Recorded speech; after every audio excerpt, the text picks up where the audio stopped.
Selamat datang di pembelajaran e-learning mengenai cybersecurity. Di pelajaran ini, kita akan membagi menjadi 3 pokok bahasan, yaitu 1. Tindak kejahatan di mesin ATM, 2. Keamanan pada perangkat komputer dan jaringan, 3. Keamanan pada perangkat HP.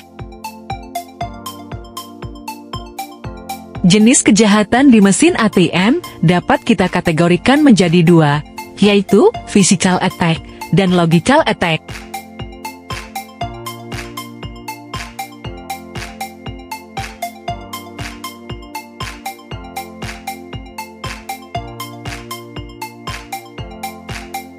Physical attack juga dapat kita golongkan menjadi 2. Pertama adalah high impact, yaitu serangan terhadap ATM yang bersifat vandalisme atau pengerusakan mesin. High impact contohnya adalah explosive attack, di mana pelaku menggunakan bahan peledak, ram raid, yaitu pengerusakan atau pencurian ATM dengan mobil, dan tower chase, yaitu pelaku menjebol brankas dengan mesin las. Dan yang kedua adalah low impact, yaitu serangan yang menyerang komponen dari mesin ATM yang berdampak pada kepercayaan bank dan kerugian nasabah. Contoh low impact antara lain skimming, card trap, cash trap, dan dummy pin pad.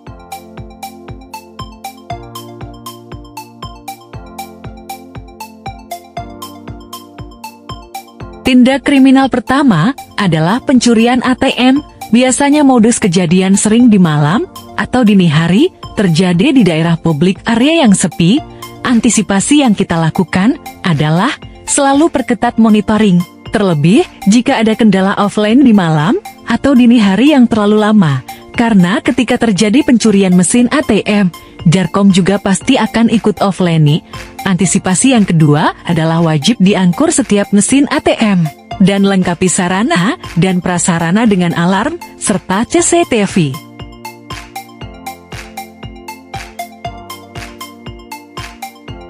Skimming adalah praktik pencurian data nasabah dengan cara mengcopy track magnet pada kartu ATM.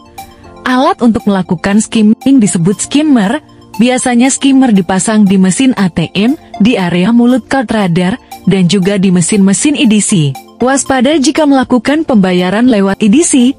Tampak pada gambar, sebelah kanan adalah proses kartu masuk swipe yang normal, yang sebelah kiri dicurigai telah terpasang skimmer di dalamnya.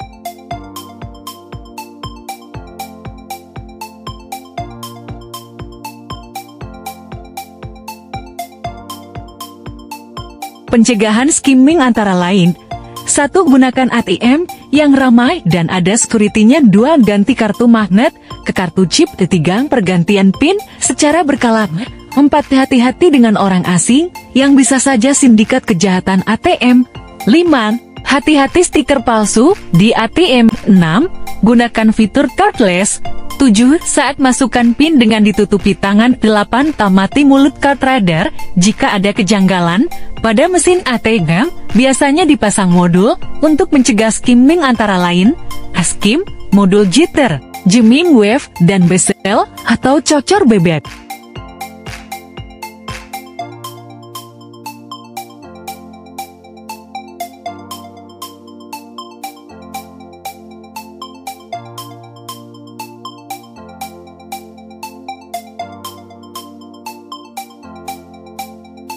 Skimming adalah pencurian data nasabah dengan perangkat yang dikenal dengan shimmer yang tersembunyi di dalam chip ATM yang bisa membaca dan menyalin data ketika nasabah memasukkan kartu debit ke mesin ATM atau mesin EDC. Setiap kali kartu chip dimasukkan ke ATM atau mesin EDC, shimmer mengumpulkan datanya. Meskipun chip tersebut tidak dapat direplikasi, data yang dikumpulkan dapat diubah menjadi kartu palsu dengan strip magnetik. Untuk pencegahannya biasanya di mesin ATM ditambah modul anti-skimming yang berupa pengacak gelombang elektromagnetik.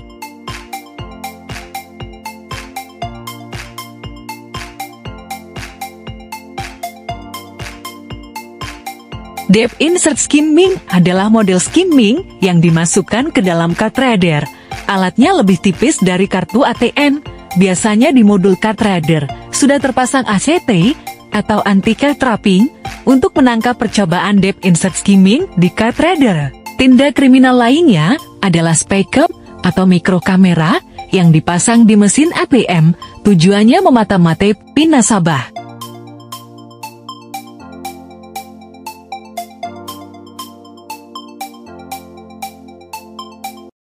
Perlengkapan tambahan di mesin ATM untuk menghindari skimming antara lain, satu bezel atau cocor bebek dibuat sedemikian rupa agar sulit ditiru oleh pelaku kejahatan.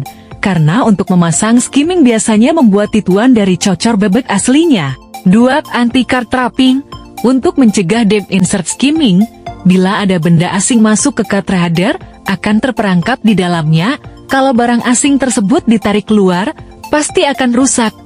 3. Anti-skimming atau ASKIM dipasang di sekitar card reader berupa jitter atau jamming wave yang akan mengacaukan gelombang atau frekuensi tertentu dari alat skimmer, sehingga proses copy data tidak berjalan dengan sempurna.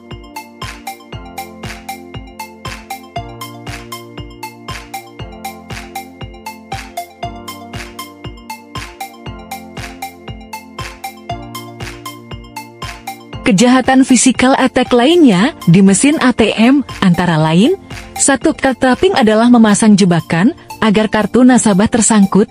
Kejadian pentol korek api sempat marak saat ini. 2. Thermal imaging scanner adalah alat scanning suhu yang bisa mendeteksi suhu saat nasabah menekan PIN pad di ATM. Tapi hal ini harus dilakukan segera mungkin karena suhu ATM bisa sangat dingin sehingga alat scanner tidak bisa berfungsi maksimal. 3. Stiker palsu biasanya dipasang berbarengan dengan card trapping dan skimmer agar pelaku bisa melakukan phishing dengan mengkorek-korek data nasabah termasuk PIN-nya.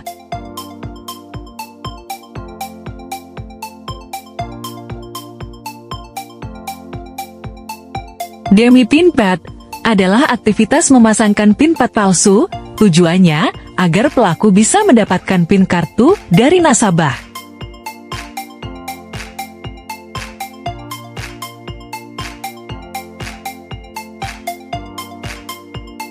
Cash trapping adalah tindak kejahatan di mesin ATM, di mana pelaku memasang alat di tempat keluar uang, sehingga bila uang akan keluar, namun tidak bisa diambil, karena tertahan alat yang dipasang pelaku.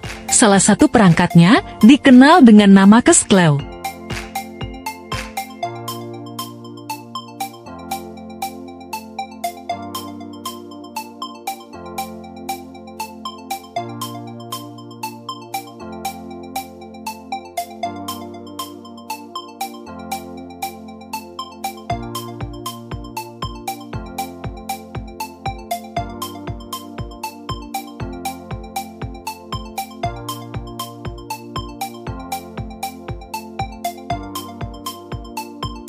Beberapa vendor mesin ATM seperti Ginkor dan NCR telah membuat antisipasi terhadap kejahatan cash trapping.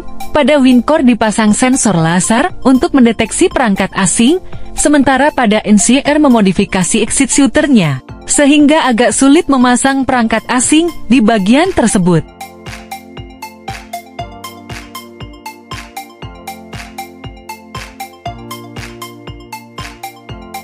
Pencurian data dengan mesin learning. Meskipun ini baru jurnal di Eropa, tapi bisa saja ini terjadi, di mana langkah-langkahnya sebagai berikut. 1. Pelaku mengambil video yang terekam CCTV. 2. Mengubah atau konversi video tersebut agar sesuai dengan inputan mesin learning-nya. 3. Melakukan metode permodelan. 4. Semakin banyak inputan yang masuk, mesin learning akan semakin tinggi logika dan akurasinya. Untuk itu, tindakan pencegahannya adalah, bila nasabah melakukan input PIN, diupayakan jangan tersorot CCTV secara langsung, dan gunakan tangan untuk menutupi PIN-nya.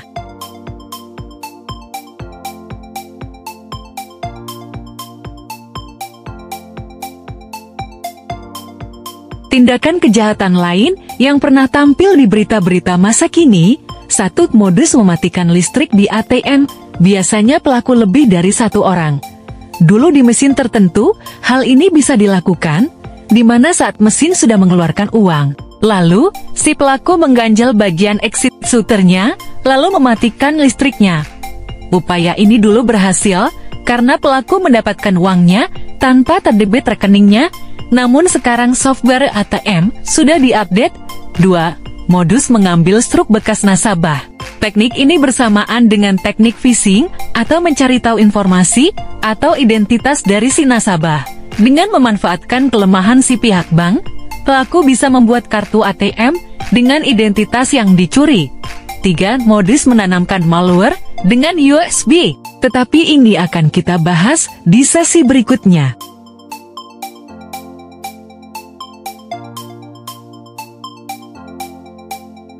Cukup sekian bahasan pada sesi pertama, silakan lanjut pada bahasan selanjutnya. Terima kasih atas perhatian dan tetap semangat.